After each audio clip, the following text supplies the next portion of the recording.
Hello beautiful soul! Welcome back to my channel. This is my channel. I'm from Japan, Kabayan Aquarius. This reading is for you. Tingnan natin na yung November 2025. Maraming salamat muna sa mga subscriber, new subscriber, cross-watcher, at sa mga bagong pasok dyan. Welcome na welcome kayo sa bahay ni Ate Aimee. Salamat din sa nakakataba ng puso ninyong mga comments at sa mga nagpa-personal reading. Marami pong salamat. Kung gusto nyo na energy nyo lang talaga, ang gusto nyo makuha natin, all the details para sa personal reading is in description below. Wow! Pakicheck na lang po kung gusto niyo lang naman. Nakalimutan ko yung sasabihin ko no? Na-blanco akong bigla. General reading tayo Aquarius kunin mo lang sa'yo at itapon ang hindi naman sa'yo. Maaring vice versa. Energy mo, energy ng person mo, energy ng malapit sa puso mo. Nangyayari or mangyayari pala. Use your own intuition, lawakan nyo ang inyong isipan, energy reading, ano man ang gender mo, ano man ang edad mo. Lagi nyo tatandaan na ang pagbabago ng buhay ay wala sa card. Nasa inyo. Kayo pa rin magdesisyon sa buhay nyo at walang sino man. Okay? Uy, beware of self-delusion. May mga pagtitiis, pagtimpi. Ayan, na kahit na gusto mo nang humiyaw, gusto mong tadyakan, gusto mong bambuhin. Joke. Yung mga ganun sitwasyon. Tingnan pa rin natin. Doon na yung siyempre, pagiging hindi totoo sa sarili. Alam mo yun? Isa rin yun, lalo pa nagtitimpi ka. Diba? Yan. Lalo pag hinahabaan mo yung pasensya mo. Parang hindi ka na nagiging totoo. Alam mo yun? Yan, may mga ganyang sitwasyon. Magkakaroon ka na beware lang naman. Or basta beware lang. Huwag kang biglang bubugan ng apoy Baka siguro, or maybe may ganyang mangyayari sa November. Ay, oo nga, may ganun nga. Someone is behaving stupidly. Eto na nga. Ay, mukha naman talaga na mukhang magiging ganito ka nga. Pero mukhang magtitiis at magtitimpi ka lang. Yan. Yung titignan mo, diba? Yan. May tao dito na, itong si Turkey, tingnan nga natin. A wish granted. May tao. Maaring itong tao na to nagiging blockage sa'yo. Maaring may hinihiling ka sa kanya sa tao na to. Maaring ganon. Maaring magtitimpi ka kasi may kailangan ka sa kanya. Or may gusto kang makuha sa kanya. Or yung parang may mga pangako. Diba? Ako nakikita. Maaring ito yung ugali niya. Maaring o sa iba naman sa inyo, ay may mga wish granted na magaganap. Halimbawa, yung utang, yung utang na 1,000, nabayaran ng 500, and this time, by November, mabubuo na yung 1,000, di ba? Yung pangako niyang babayaran niyang 1,000, mabubuo na rin sa wakas. Di ba? And syempre, meron tayong great good fortune. Great good fortune. Ito na yun. Maari din, sa November, may mangyayari sa iyo maganda. Maaaring mga kasiyahan, magandang mangyayari, wish granted, happiness, malaki man o maliit yan, may achievement ako na nakikita sa'yo, may abundance din ako na darating sa'yo, pero may mga bagay na titiisi ka para dito. Yan, nakikita ko dito. Tingnan natin may dalawa kape. Ayaw nga. A pair with a family. Pwede rin, nasa iba sa inyo, is may tao na kapamilya o mahal mo sa buhay. Basta a person who's connected sa iyo na nagiging Turkey. Nagbibehave siya na stupidly, no? Kasi meron ditong family. Pwede rin, sa iba naman, is kasi 3 kasi ito kasama sa trabaho to, sa iba. A person who's connected sa parang kasama sa group, kasamaan sa trabaho, ganyan, na parang pagtitiisan mo na lang siya kasi ganito siya. Diba, maaring na gano'n ang nangyayari at mag-focus ka na lang sa sarili mo or sa mga gagawin mo. Pwedeng gano'n. Magkakaroon ka ng gano'ng sitwasyon. May tao na magiging ganito talaga sa'yo. No? Huwag ka lang maging pumatol. Spiritual development, enlightenment, awareness, and understanding. Ito na nga. By November, may sitwasyon na magiging masyado kang patient. May sitwasyon na magtitiis at magtitimpi ka. May sitwasyon na iintindihin mo na lang ang mga bagay-bagay o sitwasyon o sino man yan.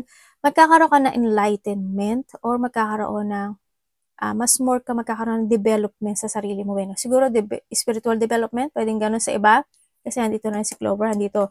Magkakaroon ka ng spiritual development sa sarili mo. Mas lalakas yung intuition or instinct mo, or magkakaroon ka ng awakening, no?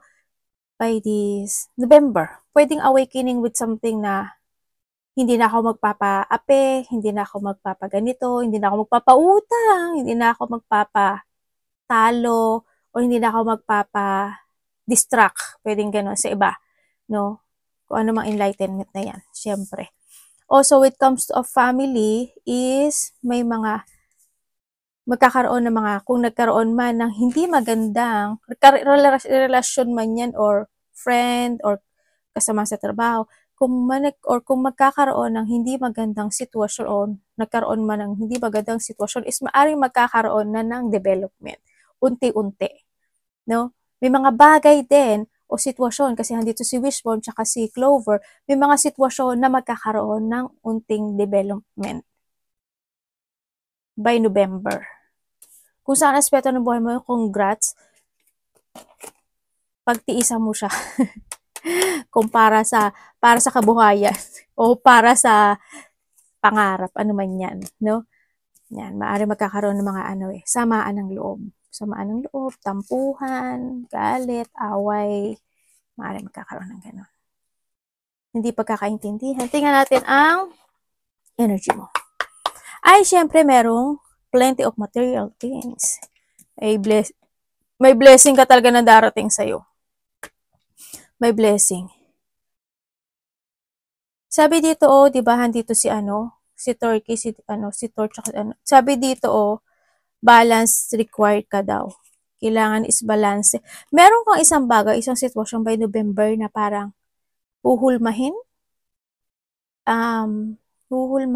aayusin, ano ba yun? I-invest, parang pwede na sa invest pwede rin siya invest. May ganun. For the abundance. Yun ang nakikita ko sa'yo. Parang may mga period of prosperity and abundance. Kasi andito rin siya, Kung titignan mo dito, si grasshopper, di ba? Parang nagaano siya.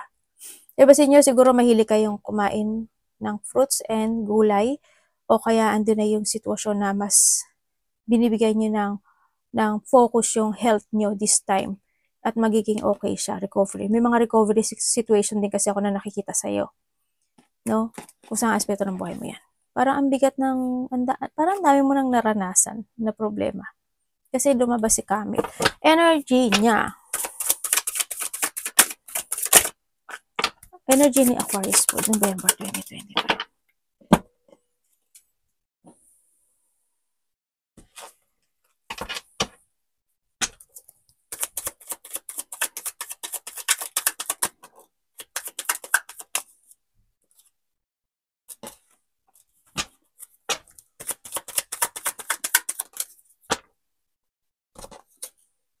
Okay. Energy mo, mas mamahalin o papahalagahan mo yung sarili mo this month. Parang nado ka sa point na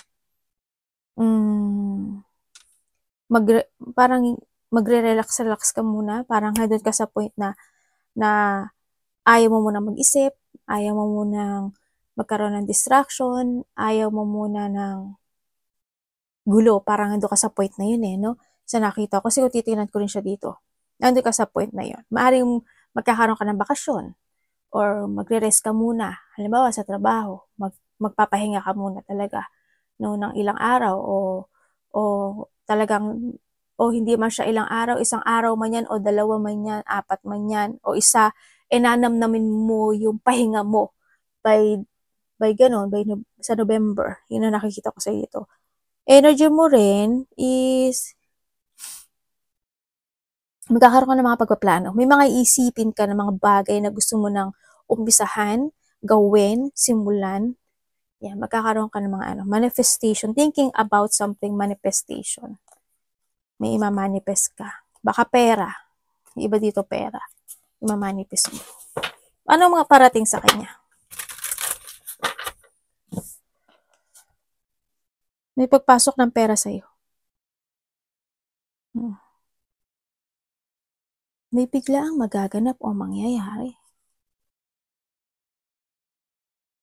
May biglaan daw mangyayari sa'yo. Parating. Ay, baliktad yung card ko. Anong parating sa kanya? Universe. Aquarius. November. Ayan, no? May sungay.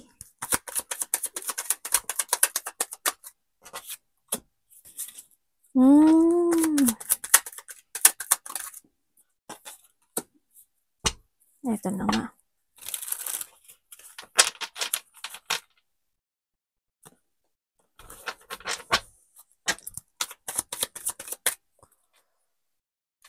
Okay, parating sa'yo, may taong makikipag-communicate sa'yo. Kilala mo na siya, pwedeng anak mo siya, pwedeng karelasyon, pwedeng basta connected siya, pwedeng pamilya, ganyan. May taong ko-connect sa'yo na magiging very defensive sa'yo or didepensahan niya yung sarili niya sa'yo. Or ikaw ito sa kanya. Yun na nakikita ko. Parating sa'yo is, kung hindi man ganon, is may tao na ko-connect sa'yo na may problema. May problema siya. Pero ko-connect siya sa'yo. Maaring itong tao na to, either matagal kayo hindi nagkita, mga ilang linggo, ilang araw, o ilang taon man yan, ko-connect siya sa'yo. Ito dahil may problema. Sabi ka na, may sasabihin siya sa'yo. Nakita ko dito. Naku, wag naman po sana ate. No, parating din sa'yo ay may mga taong galit. Yan, may taong galit. Or may mga taong ayaw talaga sa'yo. Magiging busy yung iba, yun ang parating sa'yo by this November. Kasi may mga bagay ka na asikasuhin na ito is maaring itong aasikasuhin mo is matagal na ito. Ngayon pa rin, maaring inaasikaso mo na, tapos November aasikasuhin mo pa rin. Same pattern, pwedeng ganun. Or pwedeng matagal na yun, aasikasuhin mo na siya by November. Yun na nakikita ko sa'yo dito. Maaring pofokusan mo na siya mismo. Yun na nakikita ko sa'yo. Maaring may mga naumpisahan ka na hindi tatapos, na umpisahan mo ulit at tatapusin mo hanggang dulo. May mga ganong sitwasyon ako nakikita sa'yo. May mga sitwasyon na itatama mo, i-correct mo, or magkakaroon ka ng decision making with something. Maghahanap ka rin ng clarity for something. Ako na nakikita sa'yo. Or someone is maghahanap sa sa'yo ng clarity. Ano ba talaga? Ganito ba talaga? Paano? Ganyan, ganon, ganyan. Yun na nakikita ko sa'yo. May tao dito na malapit sa'yo na may hihingin sa'yo. Or may kahilingan siya. May kahilingan siya. May sinasabing na maging aware ka raw sa taong malapit sa'yo. Pwedeng kasama sa trabaho, pwedeng ka-group, pwedeng kapatid, pwedeng anak, pwedeng karelasyon. Hindi ko alam why. Pero ang sabi, kailangan mong matuto. Maaring may naganap o nangyari sa inyong dalawa in the past. Maaring ganun. Na kailangan is magkaroon ka ng awakening at kailangan is matuto ka na sa nangyari sa nakaraan. Parang ganun sinasabi. May ganun. Ano ang dapat iwasan? Ano dapat iwasan ni Aquarius? November po. Yung mga burden tsaka struggle, hindi mawawala sa inyo yan, no? Sa iba sa inyo. Parang may Wheel of Fortune, no? Dapat iwasan. Iba sa inyo, tataha kayo ng ibang, may travel kayo? Tataha kayo ng ibang direksyon. Or may mga opportunity na darating sa buhay mo. May pagtatapos din sa iba. Or may tatapusin. Pagtatapos, may teka lang, may nakita ako sa balikat ko. Wala, grabe naman to, anak. Ano yun? Ba't ganon? Pag-uusapan ka daw, Aquarius. May mga taong pag-uusapan ka? Or ikaw is haharap sa, ay sorry ha, na ano ko yung mic ko, sa maraming tao. Nagpupunas ako habang nagsasalita. Yun ang sabi dito. May haharapin ka. Maaring grupo, ganyan. Sa iba dito, magiging sikat kayo. Or pasisikating ka, sabay ka rin. Or pag-uusapan ka. Dochi ka. Tingnan natin. O, diba? Buti na lang marami akong tissue dito na basa. 10 of ka. Okay. Uy, 10 and 10, oh. Uy, tatlo yung 10 mo. 10, 10, 10. Ibig sabihin, may conclusion ka. Pero hindi lahat, ha. Hindi lahat. May malalaman ka rin katotohanan. Dapat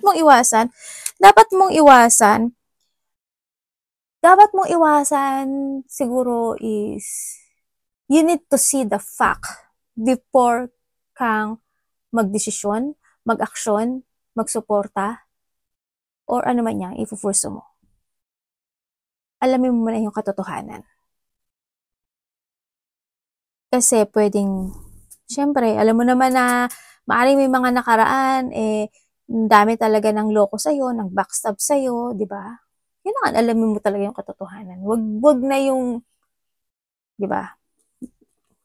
May mga bagay na gano'n, na kailangan mo rin ng boundary, o kailangan mo rin protektahan din yung sarili mo. Put limit and boundaries.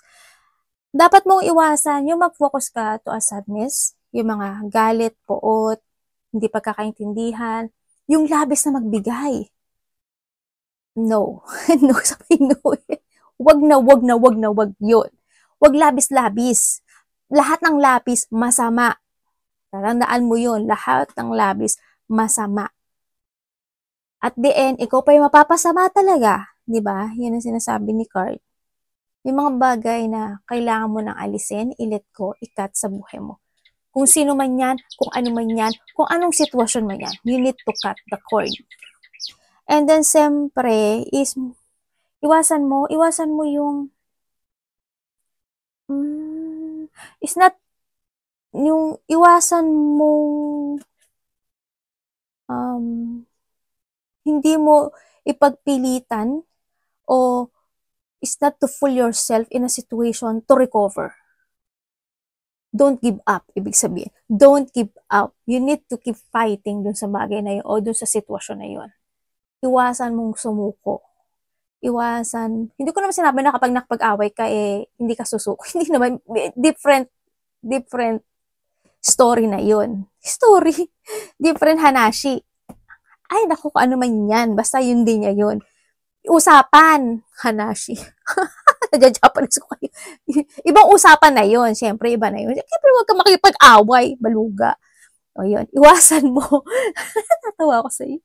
Natatawa pala ako sa sarili ko. Hindi ko alam kung ano, kung Japanese ba ako, kung magtatagalog ako, English ba, ano ba yan, halo.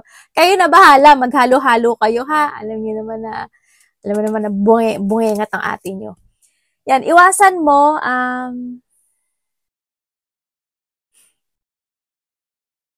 iwasan mo yung bumalik ka sa dati, Diyos me, Marimar. Yung pinakamali sa lahat. Kailangan mong balatan yung sarili mo in a new you. Hindi mo kailangan bumalik sa dati. Hindi mo kailangan ibalik yung sarili mo. Ang kinakailangan mo sa'yo is a new beginning in life. Ang kinakailangan sa'yo is mag-umpisa ng bago. Hindi yung, example sa relasyon. Kung sa relasyon mo any relationship, pwedeng kaibigan, kapatid, anak, kung sino man yan, kung ano man yan, hindi mo kailangan na maulit muli yung nakaraan. Hindi na rin nakaka-good, ganyan. 1.0 to 2.0, ganyan, ang gawin mo. Iwasan mo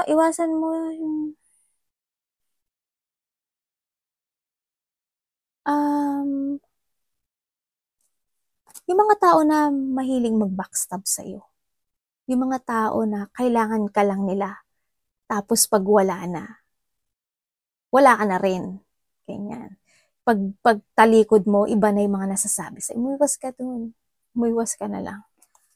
Hayaan mo sila dun. Kaya nga sabi ko sa'yo, kailangan meron kang limit and boundary, di ba? Umiwas ka na lang sa kanila. Ang hirap, mahirap, pero kinakailangan. No? May hinihintay ka? Parang may hinihintay kang, may nakita kong paghihintay sa'yo. Result? Reward? Parang meron kang hinihintay na sitwasyon. Love. Kamusta ang love po ni Aquarius? Ano ba yan? Kapatid, anak, magulang, karelasyon, kaibigan. May nagpaparehabilis sa inyo? O nagpapadoktor? Or ano ba to? Papa-check up. May nakita akong ganon. Rehabilitation, doctor, check up.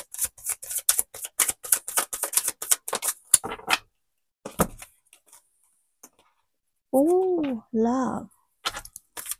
Dito. Pagdating sa love. Labas sa lahat ha, kapatid, anak, magulang, karelasyon. Sinabi ko na naman eh. Ay! May malapit sa'yo, manghihingi daw siya ng pera. Sabi, kailangan. Ako, tumakas ka na. Okay, pagdating sa love, ibig sabihin, may tao. Mag-ingat ka na lang. May tao dito na may tension na hindi pa nare-resolve. May tao na hihingi sa'yo or manghihingi o may hinihiling sa'yo. Pwedeng pera, pwedeng related sa money. May tao na magkakaroon ng hidden motive or may hidden agenda sa'yo. You need to trust sa intuition mo ha. May taong ganon sa'yo. May tao dito na pwede kang diktahan o pwedeng maging rude siya sa'yo. Pwedeng kontrolin ka niya or pwedeng kasi andito siya oh. May bully rin ako nakikita eh. May taong mambubuli rin sa'yo. There's a sadness or may sinasabing pera, mana, pangako. May sinasabing ganun eh. Yun na nakikita ko. Mag-ingat ka talaga pagdating sa pera mo. No? Hindi ginawa ko. May matanda akong nakikita dito. May tao na pwede kayong magkaroon ng conflict sa isang taong nagkaroon na kayo ng conflict nito eh. Hindi man siya matanda, kung ano man ang edad niya. Nagkaroon na kayo ng conflict nito, pero magkakaroon muli kayo nito. Itong tao na to. May ganun. Pagdating dito ha, mag-ingat ka. Kung sino man itong si tao na to. Yan. Yung iba sa inyo is magkakaroon kayo o magkakaroon ka ng connection sa isang taong bago. Pwedeng kasamahan mo to sa trabaho, pwedeng a person na connected sa'yo, or bago ito. Ibig sabihin,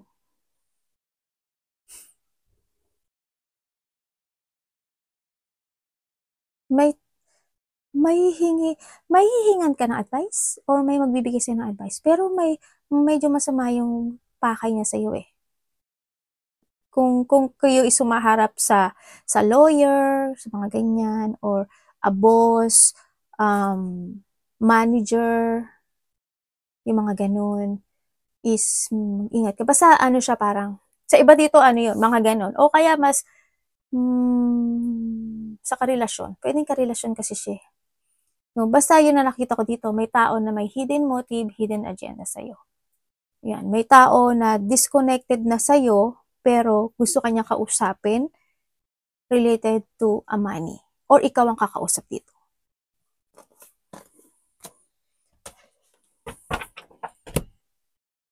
Vice versa tayo. Tingnan natin money mo. Money ni Aquarius.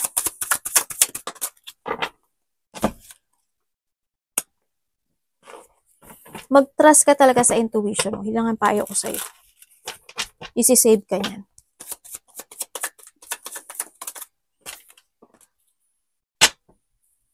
Pwedeng itong tao na to is matagal na tong, sa iba sa inyo, pwedeng matagal na tong kakilala mo ha, na may hidden agenda or hidden motive talaga sa'yo. May tao kasi dito na parang paano may pagka-perfectionist. Alam mo yun? May tao na para sa kanya tama yung ginagawa niya. Yun na nakikita ko. Medyo may pagkamasungit. Lalaki man siya o babae. May pagkamasakit magsalita. No, may taong masakit din magsalita. Ako nakikita. Money.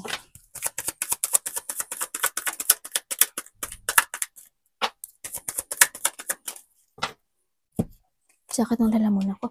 Pagdating sa money mo, mahirap. Sa money mo mahirap eh, no? Oo, nagkaroon ng mga pagsisisi. Hindi ba uminom muna si ate? Oo, there's a burden, struggle, problem when it comes sa money mo. By November, maaari may mga pagsisisihan ka, no? And then also, may mga sitwasyon din na magiging failed ka. And nakikita ko rin naman sa iyo is may hingi daw na suporta sa iyo or magbibigay ka ng suporta with someone, sa isang tao, pagdating sa pera. Pwede sa anak mo, kapatid mo, magulang mo, or a person who's connected sa'yo, kung sino man siya. Yun ang nakikita ko sa'yo. Sa November din, when it comes sa money, there's a loss, no? Ibig sabihin, sobrang may mga bagay na nawalang pera or hindi pa tapos, kaya still burden ka dito. Yun ang nakikita ko sa'yo.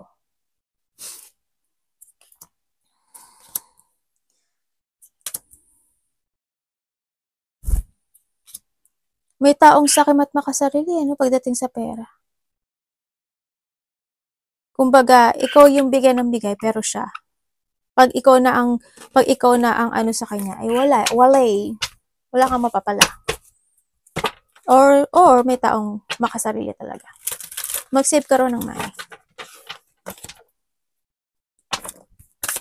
Yung iba dito, mahigpit naman kayo sa pera. Mahigpit kayo sa pera. Kaso, pagka naman nagkamali kayo, kasi nga madali nga kayo magtiwala, or malambot, at mahilig kayong magbigay ng suporta, dahil na pagka person na connected sa'yo, doon ka natatalo. No? Kailangan nyo rin minsan maghigpit talaga ng todo. Hindi ko naman sinabi magdamot kayo. Pero pag sobra-sobra na, iba na yun. Bakit? Advice. Ang advice.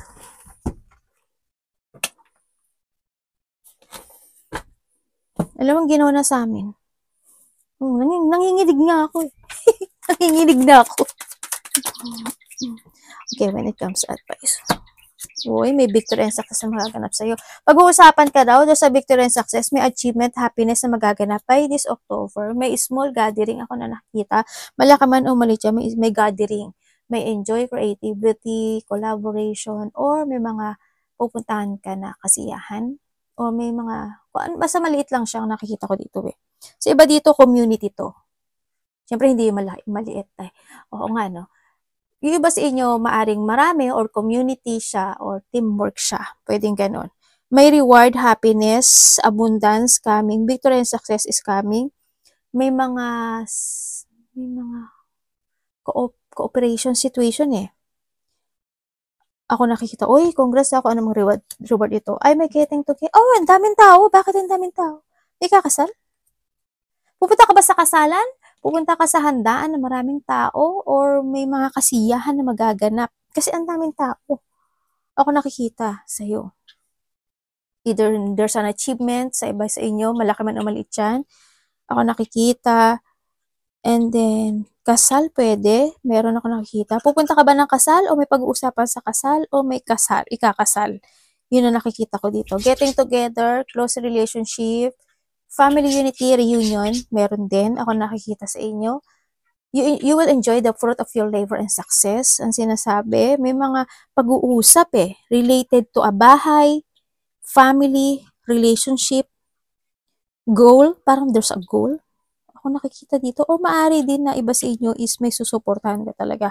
Sa iba naman sa inyo is siguro haharap ka sa maraming tao. Ganyan. May pagharap sa maraming tao magaganap sa'yo. Yun. Ako nakikita.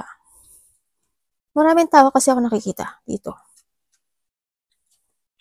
May mga bagong tao ka nga daw makikilala sa iba sa inyo May mga bagong connection at bagong tao.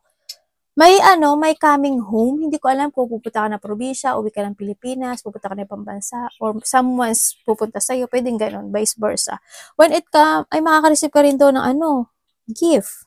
O ikaw ang bibigay ng gift. May pagtulong, ikaw ang bibigay ng gift, or ikaw ang bibigay ng tulong, or makaka-receive ka ng gift, or makaka-receive ka ng tulong. Pwede, vice versa tayo. May mga wish come true ako na nakikita sa'yo. May hinihiling ka. May bata. May bata na hihingi sa'yo ng tulong pala. sa iba sa inyo. Mas bata sa iyo. Hihingi siya ng tulong, either hihingi siya ng tulong o siya yung magbibigay ng gift sa iyo. Vice versa natin mas bata sa iyo. When it comes sa advice, focus ka lang daw sa mga pangarap mo sa buhay mo. Always maging balanse, sinasabi dito. Focus, action, kailangan alam mo. Alam ko naman na alam mo yung layunin mo, pero may mga bagay daw na kailangan mong pag-isipang mabuti in advance. Yun ang sinasabi dito. In advance, focus and think in advance. Ang kinakailangan mo palagi. Dapat disadvantage, advantage, easy mo palagi. Aray ko. Ano daw, magplano ka daw ng bago, sinasabi dito. Huwag masyadong mabait. Yung iba sa inyo may charity kayo. Parang there's a charity ako nakikita. Maaring may charity ka pupuntahan, may mga tutulungan ka, pwedeng ganun. Kasi may nakita kong nag-charity dito. Yun. Or maybe you have a plan when it comes to a charity. Siguro yun yung pinapangarap mo. Magbigay ng tulong, no? Sa mga bata, sa matatanda, sa mga nangangailangan. Maraming mabait na Aquarius. Mabait naman yung Aquarius eh. May mga, kasi hati kasi ang Aquarius eh. Habagay, ang tao naman kasi is hati. Pero mas marami sa Aquarius. Matalino talaga Aquarius. Pero pagdating sa katalinuhan, napapasama. Napapasama yung Aquarius. Yung talino kasi nila minsan, napupunta sa maling gawain. Alam mo yun? Hindi naman lahat. Pero may mga ganong Aquarius. Hindi kayo lahat. May mga Aquarius naman na sobra-sobra naman. Alam mo yung sobra-sobra yung bait. Hindi ko, yung wala bang, hindi ba pwede yung patas lang kayo? Hindi ba pwedeng ganun lang? Yung same to same lang. Kasi either masyado ka nagiging masama or either nagiging masyado ka napapasama. Ganun kasi yung part nyo pagdating sa Aquarius. Sana same, no? yung ganyan lang. Equal. Arigato naman si God bless.